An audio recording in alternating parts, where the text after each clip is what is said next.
সপ্তম দিনেও রাজপথে জর্জিয়ার বিক্ষোভকারীরা। ইউরোপীয় ইউনিয়নে যোগদানের আলোচনা স্থগিতের প্রতিবাদে দেশটির রাজনৈতিক অস্থিতিশীলতা দিন দিন আরও তীব্র আকার নিচ্ছে। এবার দেশটির পুলিশের বিরুদ্ধে বিরোধী দলের নেতাকে মারধরের পর অজ্ঞান অবস্থায় প্রিজন ভ্যানে ছুড়ে ফেলার অভিযোগ উঠেছে।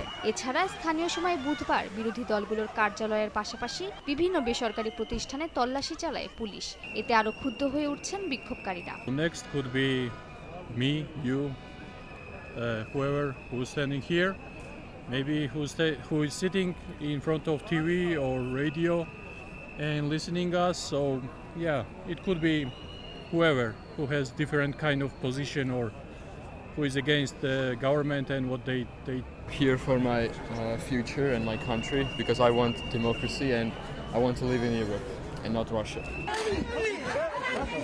বিরোধী দলের নেতাকর্মীদের গ্রেফতার ও বিভিন্ন বেসরকারি কার্যালয়ে তল্লাশি নিয়ে আন্দোলনকারীদের মাঝে ক্ষোভ দেখা দিলেও বিরোধীদের উপরই দোষ চাপিয়েছেন জর্জিয়ার প্রধানমন্ত্রী ইরাকলি কোবাখিৎসে।